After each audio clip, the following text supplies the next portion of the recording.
From the parking lot, a shopping mall looks like one big building full of stores.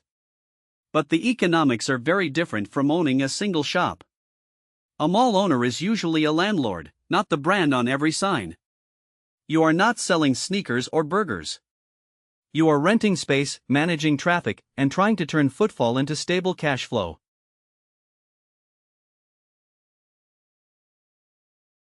Welcome to Plain Money. I am Finn. In the next 10 minutes, I will explain how owning a shopping mall actually makes money, what the biggest costs are, and why one anchor tenant can change the value of the entire property. Let us start with the basic business model. A mall owner collects rent from many tenants under long-term leases. Those tenants might include department stores, grocery anchors, restaurants, gyms, movie theaters, and small specialty shops. The owner also pays to operate the property, security, landscaping, HVAC, insurance, property taxes, and management. The goal is simple on paper. Collect more in rent and recoverable charges than you spend to run the building. The main revenue line is base rent. That is the fixed monthly or annual rent a tenant agrees to pay for its space, usually quoted per square foot. A lease might say a store pays $18 per square foot per year on a 2,000 square foot unit. That base rent is the floor. It gives the landlord predictable income even before anyone asks how many customers walk through the door.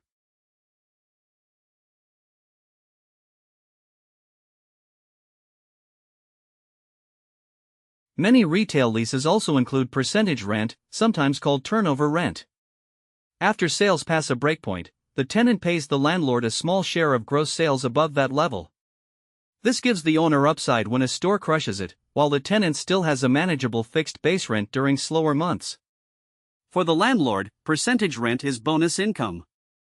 For the tenant, it is a way to align rent with performance.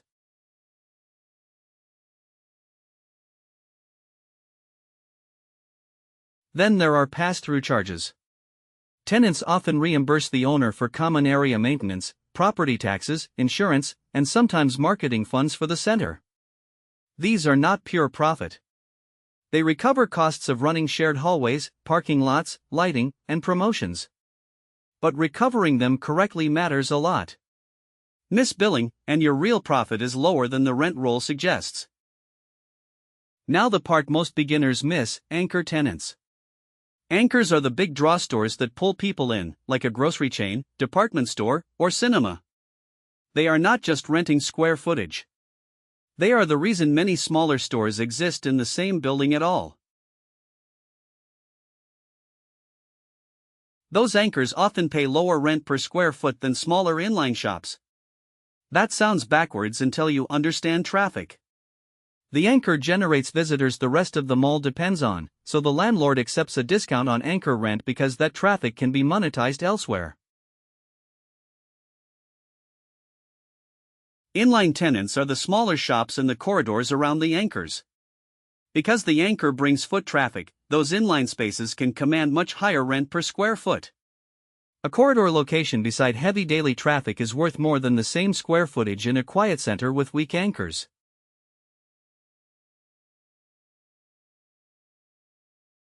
The landlord is effectively buying traffic from the anchor through a rent discount, then selling that traffic to smaller tenants through a rent premium. That cross-subsidy is the core economics of many shopping centers. The anchor is the loss leader for footfall. The inline rent roll is where much of the profit is made.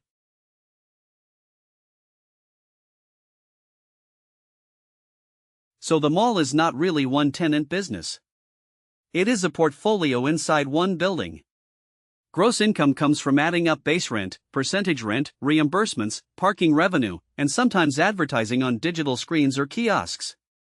That top line can look healthy even before you ask how expensive the property is to run. Then you subtract operating expenses, staffing, repairs, utilities, management fees, and taxes not fully recovered. These costs do not pause when one tenant struggles. A landlord who ignores expense discipline can collect strong rent and still end up with weak profit. What is left after those expenses is net operating income, or NOI. NOI is the key profitability number investors watch. It is the building's operating earnings before debt payments and before any big renovation budget. If NOI is rising, the asset is usually getting healthier.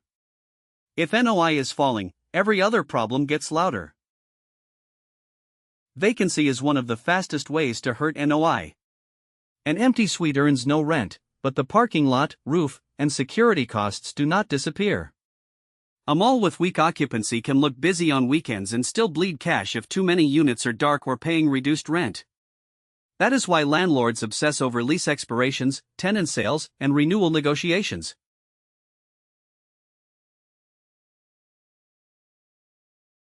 Tenant mix matters as much as occupancy. A strong blend of grocery, dining, services, and entertainment can keep a center relevant even as pure apparel shrinks. Weak mix means fewer visits, weaker sales, and harder rent growth. In retail real estate, who your tenants are is not a branding detail. It is a cash flow forecast. Online shopping changed the story, but it did not kill every mall. Centers that only sold things you can buy on your phone struggled. Centers that became places to eat, work out, socialize, or solve daily needs held up better.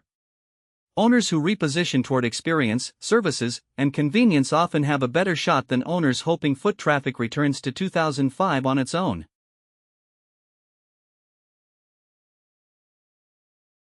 Investors usually value a stabilized mall with the income approach. Take NOI and divide by a market cap rate. If a property produces $2 million of NOI and the market cap rate is 7%, value is roughly $28 million. That one formula explains a huge share of how commercial real estate is priced. Lower cap rates mean higher values. Higher cap rates mean the market sees more risk. For malls, tenant quality, lease length, and occupancy stability often move the cap rate as much as location does. Two buildings with similar NOI can be worth very different amounts if one has durable anchors and the other has rollover risk. That brings us to co-tenancy risk. Many inline leases say that if a major anchor closes or occupancy falls below a threshold, smaller tenants can reduce rent or exit. Lose one anchor, and you may lose traffic, inline rent, and tenant confidence all at once. NOI can fall while perceived risk rises, which can push the cap rate wider. Value can drop faster than the vacancy count suggests.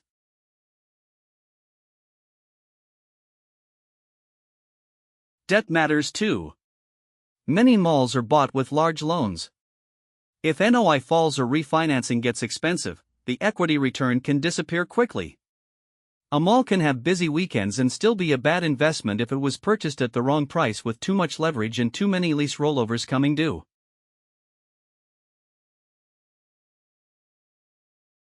Who actually owns malls today? Often it is not one person with a giant key ring.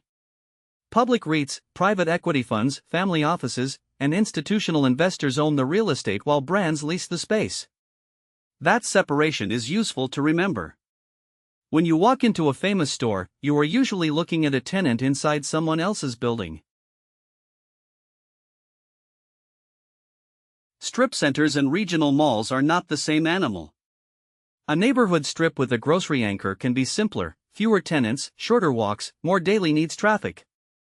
A large regional mall has more entertainment, more fashion risk, and more capital needed to stay competitive. The vocabulary is similar, rent, NOI, cap rate, but the risk profile can be very different. What should you take away as a beginner? A shopping mall is a rent collection machine wrapped around a traffic strategy. Anchors bring people. Inline tenants pay for access to those people. NOI is what is left after expenses.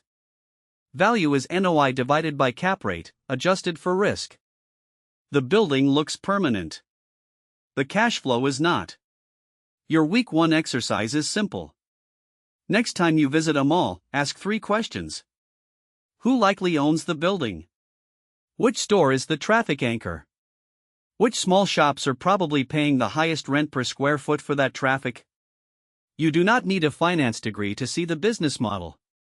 You just need to stop thinking like a shopper and start thinking like a landlord.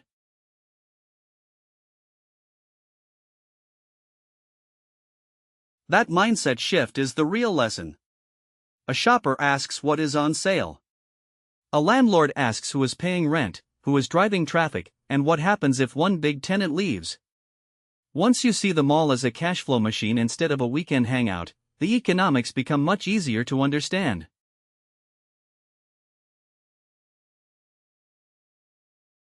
If this helped, subscribe to Plain Money for more beginner-friendly explainers on money, business, and investing. Comment with the mall near you that still feels busy but might be changing behind the scenes. Watch our real estate basics and business model videos next. The goal is not to buy a mall tomorrow. The goal is to understand what you are actually looking at when you walk through those doors.